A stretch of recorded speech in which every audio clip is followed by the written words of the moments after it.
आज ही Doubtnut app download करें। Doubtnut पर होगा अब आपके सभी मैथ्स, केमिस्ट्री, फिजिक्स और बायोलॉजी डाउट्स का सफाया। बस अपने क्वेश्चन की फोटो खींचो, उसे क्रॉप करो और तुरंत वीडियो सोल्यूशन पाओ। Download now. Welcome to Doubtnut. Question है, राष्ट्रीय पर्वों और सांस्कृतिक समारोह के दौरान गीत गाए जाए, कविताएं सुनी और सुनाई जाएं, इसे लेकर माता पिता, स्कूल और समाज में व्यापक सहमति है। लेकिन गीत कविताएं बच्चों के जीवन में रच बस जाए, वे उनका भरपूर आनंद लेने लगे, खुद तुकबंदियां करने लगे, रचने लगे, यह माता पिता को मंजूरी नहीं। माता पिता को लगता है कि ऐसा करते हुए वे उस राह से भटक जाएं जिस राह पर उन्हें चलाना चाहते हैं, जिस राह वे उन्हें अपनी सोची हुई मंजिल पर पहुंचाना चाहते हैं। उनकी इस इच्छा पर यह निहित है कि बच्चे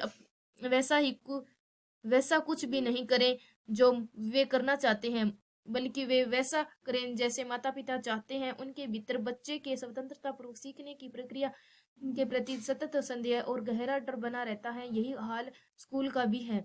गीत कविता स्कूल और कक्षाओं की रोजमर्रा की गतिविधियों का हिस्सा बन जाए, यह स्कूल को मंजूरी नहीं। स्कूल को लगता है कि इस सबके लिए समय कहाँ है, यह पाठ्य पुस्तक से बाहर की गतिविधि है। शिक्षक और शिक्षा अधिकारी चाहते हैं कि शिक्षक पहले परीक्षा परिणाम बेहतर लाने के लिए काम करे। दूसरी ओर हमारी संस्कृति और समाज में गीत कविता की जो जगह थी, वे जगह लगातार सीमित हुई। गीत गाने, सुनने सुनाने के अवसर हुआ करते थे।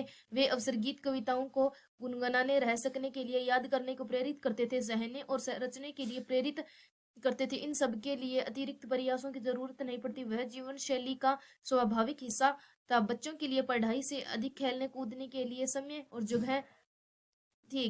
खेलने कूदने की भी मस्ती के दौरान ही उनके बीच से संवत ही नए खेलों और तुकबंदियों और खेल गीतों और बाल गीतों का सर्जन भी हो जाया करता था। उनकी ये रचनाएं चलन में आ गई करती थी, जबान पर चढ़ जाती थी और सालों साल उनकी टोलियों के बीच बनी रहती थी। समय के साथ साथ उनमें कुछ कमी पाए जाने पर संशोधित होया करती थी। हमें इस गद्यांश से प्रश्न दिया गया है कि अनुच्छेद के आधार पर गीत कविता के बारे में कौन सा कथन सही नहीं है। 4 ऑप्शन दिए गए हैं। ऑप्शन नंबर ए पे लिखा है, इनसे बच्चे अपनी राह से भटक जाएंगे। ऑप्शन नंबर बी है, ये बच्चों को शब्दों से खेलने का अवसर देते हैं। ऑप्शन नंबर सी है, बच्चे इनका भरपूर आनंद लेते हैं। और ऑप्शन नंबर डी है, स्कूल और परिवार इनकी महत्ता को समझ नहीं रहे। तो हमें 4 ऑप्शन दिए गए हैं। इन 4 ऑप्शन में से देखना है कौन सा ऑप्शन है जो हमारा राइट आंसर होगा। तो अनुच्छेद के आधार पर गीत कविता के बारे में कौन सा कथन सही नहीं पूछा गया है, तो हमारा कथन जो सही नहीं है वो है, इनसे बच्चे अपनी राह से भटक जाएंगे। ये है जो हमारा इसका सही नहीं है। तो हमें दिया गया ऑप्शन नंबर ए पे, इनसे बच्चे अपनी राह से भटक जाएंगे, ये ऑप्शन हमारा गलत है। ये बच्चों को शब्दों से खेलने का अवसर देंगे, ये ऑप्शन हमारा सही है। बच्चे इनका भरपूर आनंद लेते हैं, ये भी सही है। स्कूल और परिवार इसके महत्ता को समझ नहीं रहे, ये ऑप्शन भी हमारा सही है। पर हमें प्रश्न के आधार पर दिया गया कौन सा कथन है जो सही नहीं देखना है, वो ऑप्शन नंबर ए होगा। तो हम लिखेंगे जी है जो आनंद और खेलने के अवसर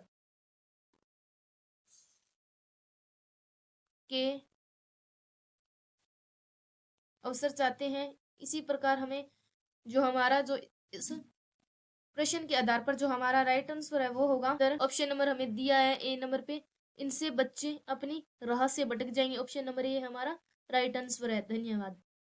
क्लास 6 से 12 से लेके नीट, IIT, JEE मेंस और एडवांस के लेवल तक 10 मिलियन से ज्यादा स्टूडेंट्स का भरोसा।